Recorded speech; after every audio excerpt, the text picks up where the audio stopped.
Olá, estamos de volta para a nossa 19ª aula do curso de Metrologia. Na aula passada, nós falamos sobre os termômetros. Nessa aula, que marca o final da nossa segunda unidade, vamos falar um pouco sobre calibradores e verificadores. Então vamos para os nossos tópicos de aula. Primeiramente, iremos fazer uma introdução sobre o assunto, apresentando a importância de se trabalhar com esses instrumentos. Depois, vamos detalhar um pouco mais, mostrando os diversos tipos de calibradores e suas aplicações, e após isso, os tipos de verificadores e suas aplicações. Então, vamos iniciar a nossa aula. Vamos começar a nossa introdução refletindo um pouco sobre a seguinte situação.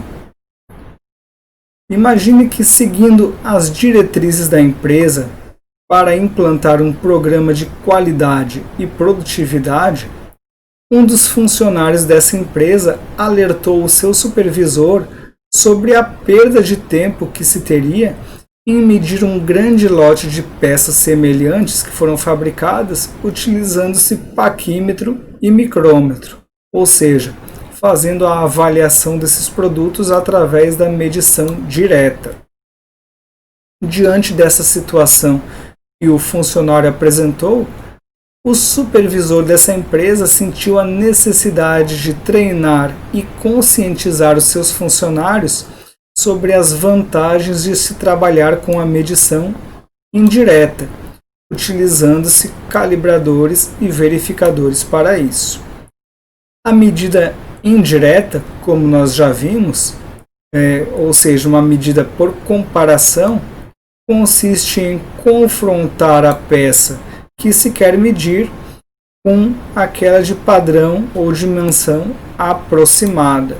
Então se faz uma comparação do nosso mensurando com outra peça de dimensão aproximada, porém que pode ser avaliada como uma referência, mas é uma referência que não possui graduação. A situação que temos aqui mostra, por exemplo, uma peça roscada, um parafuso que seja, sendo avaliada através de uma régua ou de um paquímetro, por exemplo. São instrumentos de medição que trabalham com a medição direta. Nesses instrumentos de medição, nós temos uma escala graduada a ser avaliada e, dependendo da quantidade de escalas e quantidade de resoluções que este instrumento tem, demanda um certo tempo para realizar este processo de medição e de leitura da graduação da peça. Quando trabalhamos com calibradores e verificadores, nós fazemos uma medição indireta por comparação. Nós não necessariamente precisamos conhecer toda a escala que está sendo trabalhada, porém nós fazemos uma comparação do nosso mensurando com uma peça de dimensão semelhante para saber se ela está dentro das especificações. Continuando, então esses calibradores e verificadores são instrumentos que estabelecem os limites máximo e mínimo das dimensões que desejamos comparar. Elas podem ter formatos especiais dependendo das suas aplicações, como por exemplo, medidas de roscas, medidas para furos, para eixos, etc. Geralmente são fabricadas em aço carbono para não sofrerem deformações e têm as suas faces de contato temperadas e retificadas. Na imagem do slide podemos ver uma série de instrumentos calibradores e verificadores. Continuando a nossa introdução, temos que o controle de dimensões por comparação pode proporcionar alta produção pelo fato de confrontar as dimensões da peça com um padrão, mas devemos frisar que não é um padrão graduado, ou seja, não estamos avaliando o nosso mensurando através de uma escala graduada, Porém, comparando com uma peça que, pelo fato de ter as dimensões aproximadas, podemos considerar como um padrão.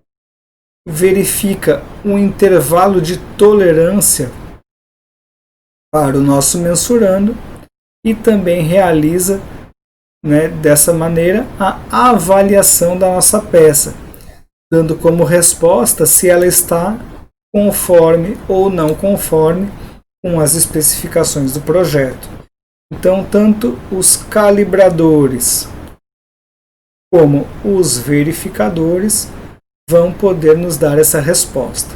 Então, vamos começar a verificar os tipos de calibradores existentes. Então, dentro dos tipos de calibradores, começamos com o calibrador tampão, que é um instrumento para verificação de furos. O furo que será controlado, que é o nosso mensurando no caso, deve permitir a entrada da extremidade mais longa do tampão, que é chamada de lado passa, mas não deve permitir a passagem da outra extremidade, que é o lado não passa. Então, esses instrumentos calibrador tampão, eles possuem duas extremidades que representam os limites dimensionais para o furo no caso. Então, um lado deve passar e o outro não deve passar. Se o lado passar e o lado não passa, não conseguir atravessar esse furo, nós então dizemos que este furo está numa dimensão aceitável. O que não pode ocorrer é o lado passa não passar por esse furo ou o lado não passa passar através desse furo. Na imagem da direita, temos a representação de alguns calibradores tampão de dimensões diferentes. Podemos verificar a diferenciação do lado passa para o lado não passa pela faixa vermelha que é sempre impressa na maioria dos instrumentos com o lado não passa. Passando para frente, temos agora o calibrador de boca. Este calibrador tem duas bocas para controle. Uma passa com a medida máxima e a outra não passa, que tem a medida mínima. Os lados não passa têm chanfros e uma cor vermelha. Veja que independente do tipo de calibrador, o lado não passa sempre é destacado com a cor vermelha. Normalmente é utilizado para a verificação de eixos e materiais planos de até 100 mm. O calibrador deve entrar no furo ou passar sobre o eixo por seu próprio peso, sem pressão. Então, de maneira diferente do calibrador tampão, o calibrador de boca ele serve para verificar superfícies externas, mais precisamente superfície de eixo. Então, ao invés da geometria tampão, que era apropriada para furos, agora temos essa geometria de boca, onde o lado passa deve conseguir abocanhar, no caso, ou ter contato com esse diâmetro do eixo, e o lado não passa, não vai conseguir ter esse contato. Vamos perceber que o lado não passa é destacado em vermelho. Continuando, podemos ter uma variação do calibrador de boca, que é o calibrador de boca separada. Para dimensões muito grandes, são utilizados dois calibradores de boca separada, sendo um passa e o outro não passa. Para dimensões muito grandes, se fôssemos ter aquele calibrador de boca normal, teríamos um aparelho muito grande para fazer essa verificação. Então, para dimensões muito grandes, normalmente nós temos separados as duas bocas, a do lado passa e a do lado não passa. Os calibradores de boca separados são usados para dimensões que são compreendidas entre 100 mm e 500 mm. Continuando, podemos ter também o aspecto construtivo do calibrador de boca escalonada. ele permite fazer um controle com maior rapidez e resolve um problema, né, que tínhamos anteriormente de ter duas peças para trabalhar, dois instrumentos, né, a boca passa e a boca não passa. Agora nós temos uma peça só, um instrumento só, ou seja, uma boca, e nessa mesma boca nós temos a dimensão passa e a dimensão não passa, devido a este pequeno escalonamento em um dos contatos. Então, devido a esse escalonamento, temos um pequeno degrau que faz com que uma certa parte da boca passe, mas a outra parte da boca não passe nessa dimensão. Então, essas bocas escalonadas, por esse motivo, também são chamadas de bocas progressivas. O eixo deve passar pela dimensão máxima e não passar na dimensão mínima. A sua utilização compreende dimensões de até 500 mm, ou seja, as mesmas dimensões que tínhamos anteriormente com duas bocas separadas. Continuando, temos também o calibrador chato de contato parcial. Esse instrumento é aplicado para dimensões internas, utilizado na faixa de 80 a 260 mm, tendo em vista a redução de seu peso. É um instrumento que serve para contato parcial. Então ele tem uma ideia mais ou menos semelhante à do calibrador tampão, que é destinado a dimensões internas, porém agora com uma geometria que não é de revolução, né? Para furos ou outras partes internas de revolução, nós tínhamos o calibrador tampão. Para outras situações, nós temos esse calibrador chato de contato parcial. Continuando, temos também o calibrador chato escalonado, também aplicado para dimensões internas, porém agora na faixa de 100 a 260 mm, tendo em vista sua redução de peso, também sendo utilizado através de contatos parcial. O contato parcial quer dizer que o mesmo instrumento vai trazer, né, a parte passa e a parte não passa. Então, no calibrador chato escalonado, por exemplo, temos aquela mesma situação da boca escalonada, onde temos um pequeno degrau, né, que permite a passagem progressiva, ou seja, a primeira parte vai passar e a segunda parte não vai passar. Continuando, temos o calibrador tipo vareta, que serve para dimensões acima de 260 mm. Esse calibrador tipo vareta é constituído de hastes metálicas com as pontas em forma de calota esférica. Então, esse instrumento ele vai servir para dimensões maiores do que as dimensões que o calibrador tampão suporta. Continuando, temos também o calibrador de boca ajustável. Este calibrador de boca ajustável ele é muito interessante por promover uma redução em investimento inicial. Nesse instrumento temos a dimensão máxima ajustada entre os dois pinos anteriores e a dimensão mínima ajustada entre os dois pinos posteriores. Ele é muito interessante porque ele resolve alguns problemas tanto de orçamento como de espaço. Se nós formos lembrar dos calibradores de boca que tínhamos antes, nós iríamos precisar adquirir vários modelos para dimensões específicas. Então teríamos uma coleção de calibradores de boca, sendo de boca escalonada ou de boca separada, mas para cada dimensão nós teríamos que ter um instrumento desse.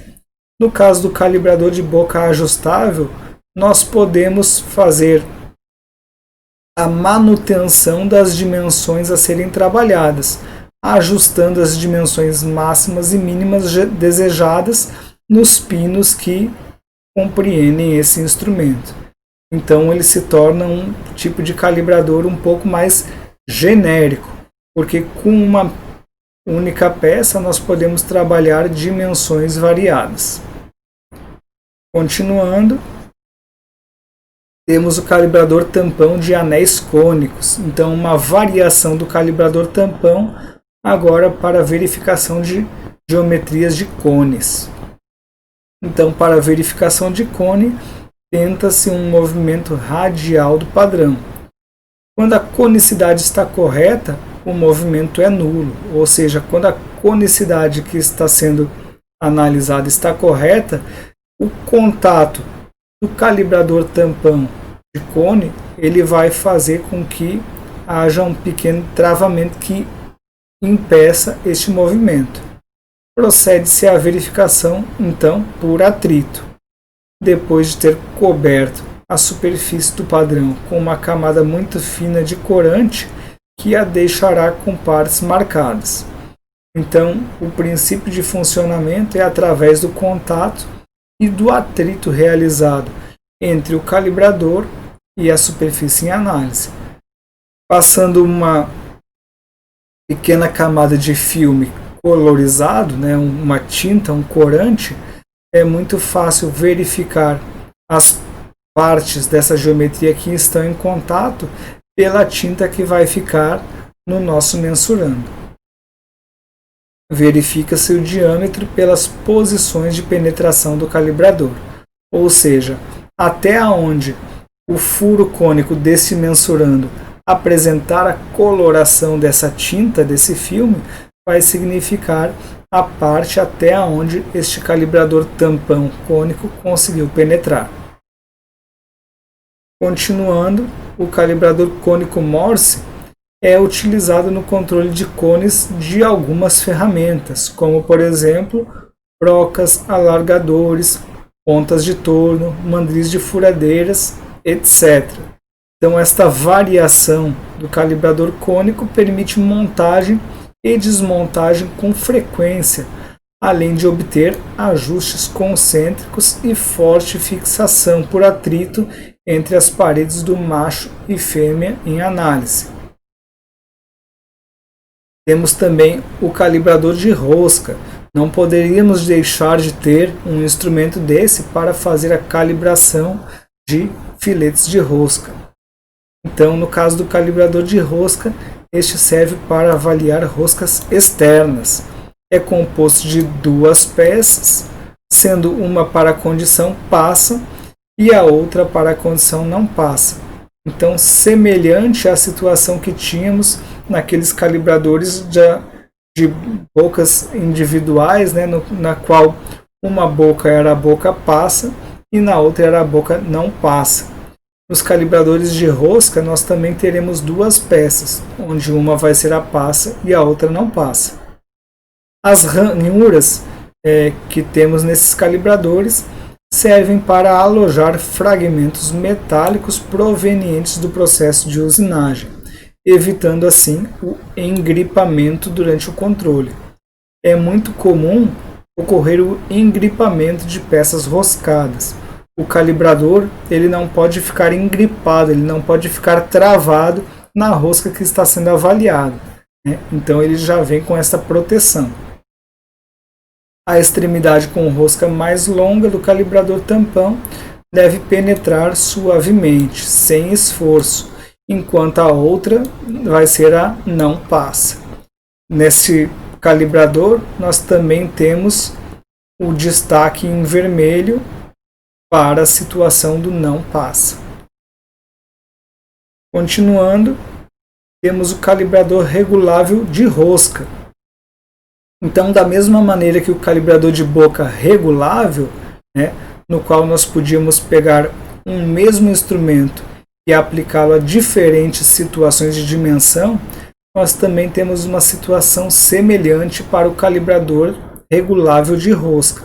Nós podemos, com um único instrumento, fazer a verificação e calibração de diferentes dimensões de rosca. Este se apresenta em forma de ferradura e apresenta 4 roletes roscados, com perfil e passo iguais ao da rosca a ser controlada.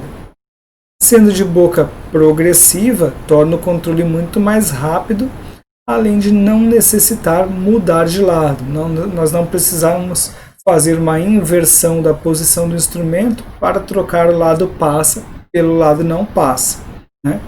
Ele vai ser progressivo, assim como nós tínhamos no exemplo do calibrador de boca escalonada. Continuando, passamos agora a analisar alguns tipos de verificadores. Então, primeiramente, temos o verificador de raio. Este serve para verificar raios internos e internos. Então, o seu aspecto é muito parecido com o de um canivete, onde temos várias lâminas, e várias lâminas com raios diferentes. Em um lado, temos o pente de lâminas, de lâminas com raios internos, e no outro lado temos o pente de lâminas para analisar raios externos. Em cada lâmina é estampada a medida do seu raio para um melhor controle. Suas dimensões normalmente variam de 1 a 15 milímetros, no caso de verificadores de raio no sistema métrico decimal, ou de 1,32 de polegada até meia polegada para verificadores de raio no sistema inglês. Podemos ter também verificadores de ângulo. O seu aspecto construtivo e a sua aplicação é muito semelhante, porém agora as lâminas têm valores de ângulos diferentes, né? Então este verificador vai servir para superfícies em ângulo. Em cada lâmina será estampado o seu ângulo, que irá variar de 1 até 45 graus. Continuamos apresentando agora o verificador de rosca, que também se apresenta dessa forma de canivete, onde em cada lâmina está gravado um passo de rosca diferente. Serve para verificar roscas no sistema métrico e no sistema Whitworth. Em cada lâmina, então, é estampado o número de fios por polegada ou o seu passo de rosca em milímetros. Temos também o verificador de folga. Este verificador serve para avaliar as folgas em mecanismos ou conjuntos montados. Então, o que vai acontecer é que nós podemos pegar cada uma dessas lâminas e ir testando no par de peças que apresenta folga. Elas têm a sua construção em aço temperado, rigorosamente calibradas em diversas espessuras. Quando tivermos uma lâmina de uma determinada espessura que faça contato com as duas superfícies que estão com essa folga, saberemos pela própria espessura da lâmina qual o valor dessa folga. E por fim temos a fieira, que é um verificador de diâmetro de fios, destinado para a verificação de espessura de chapas. Em alguns aspectos construtivos também traz a possibilidade de verificar espessura de chapa, mas principalmente a questão de diâmetro de fios. A verificação será feita por comparação também, através de tentativas, procurando um entalhe que se ajusta à espessura ou diâmetro do fio e chapa, né, respectivamente. Então, pegando a fieira e fazendo o teste com um fio de determinada bitola, determinado diâmetro, encaixando em cada